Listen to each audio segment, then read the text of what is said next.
Hello बच्चों, कैसे हैं आप सब? अच्छे हैं मैम। बच्चों, हम आपको आपसे कुछ प्रश्न करेंगे। यदि आपको उन प्रश्नों के उत्तर पता है तो आप अपना जवाब पूर्ण वाक्य में दीजिएगा। बच्चों, हमारे आसपास कौन सी वस्तुएं पाई जाती हैं? हमारे आसपास जीव जंतु तथा पेड़ पौधे वाहन आदि पाए जाते हैं। बिल्कुल सही। पेड़ पौधों के भागों के नाम बताइए। पेड़ पौधों में जड़ तना पत्ती पाए जाते हैं। बिल्कुल सही। तेज हवा चलने पर पत्तियां में क्या परिवर्तन होता है? तेज हवा चलने पर पत्तियां हिलती हैं। Very good. पत्तियों के हिलने पर हमें क्या सुनाई देता है? पत्तियों के हिलने पर हमें सरसराहट की आवाज़ सुनाई देती है। Very good. ध्वनि कैसे उत्पन्न होती है? नो मैम नहीं। बच्चों, आज हम ध्वनि के बारे में विस्तृत अध्ययन करेंगे।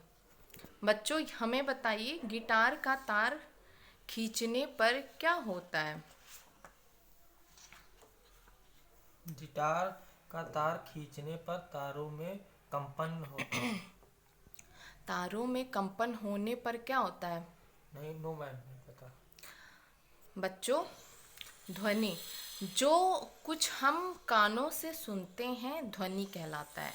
प्रत्येक कंपन करती हुई ध्वनि का एक स्रोत होती है। ध्वनि सदैव कंपनियों के कारण उत्पन्न होती है। कंपन समाप्त होने पर ध्वनि बंद हो जाती है। यह कितने प्रकार की होती है? दो प्रकार की ध्वनि होती है। एक प्रिय ध्वनि, एक अप्रिय ध्वनि। एक जो हमें अच्छी लगती है और एक जो हमारे कानों को पसंद नहीं आती। बच्चों, हमें बताइए, वस्तु द्वारा ध्वनि उत्पन्न ध्वनि हमें किस माध्यम द्वारा सुनाई देती है? वस्तु द्वारा उत्पन्न ध्वनि हमें वायु द्वारा सुनाई वेरी देती है। गुड। ध्वनि का संचरण कैसे होता नो है? मैम नहीं पता।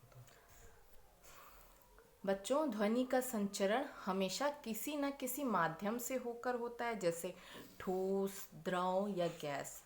माध्यम में ध्वनि द्वारा उत्पन्न विक्षोभ गति करता है, ना कि माध्यम के कण।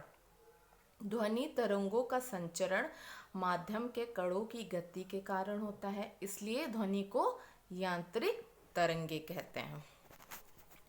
बच्चों बताइए, पहाड़ों पर जोर जोर से बोलने पर क्या होता है? पहाड़ों पर जोर जोर से बोलने पर हमारी आवाज़ गूंजती है। Very good. ध्वनि का परावर्तन क्या है? नो मैम नहीं। बच्चों, जब ध्वनि किसी तरह सतह से टकराती है तो ठीक उसी तरह परावर्तित हो जाती है, जैसे कि किसी गेंद को दीवार पर मारने पर होता है। ध्वनि के परावर्तन के नियम प्रकाश के परावर्तन के नियम की तरह होता है। यदि परावर्तन की सतह पर एक लंब खींचा जाए तो उससे बनने वाले आपतन और परावर्तन के कोण बराबर होते हैं। बच्चों, हमें बताइए, कुएं के अंदर जाकर बोलने पर क्या होता है? कुएं के अंदर झाँक कर बोलने से ध्वनि हमें पुनः सुनाई देती है। Very good. प्रतिध्वनि किसे कहते हैं? नो मैम नहीं। बच्चों, अब हम आपसे कुछ प्रश्न करेंगे।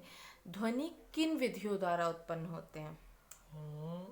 विधिया आघात से, तारों को खींचकर छोड़ने से, रगड़ने से, मारने से।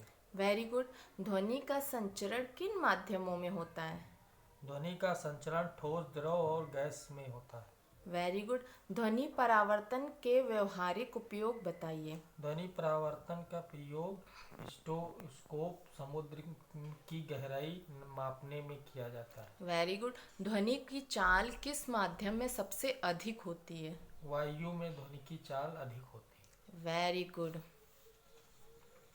बच्चों, अब हम आपसे सही जोड़े मिलाइए करवाएंगे। देखते हैं किसको कितना आता है।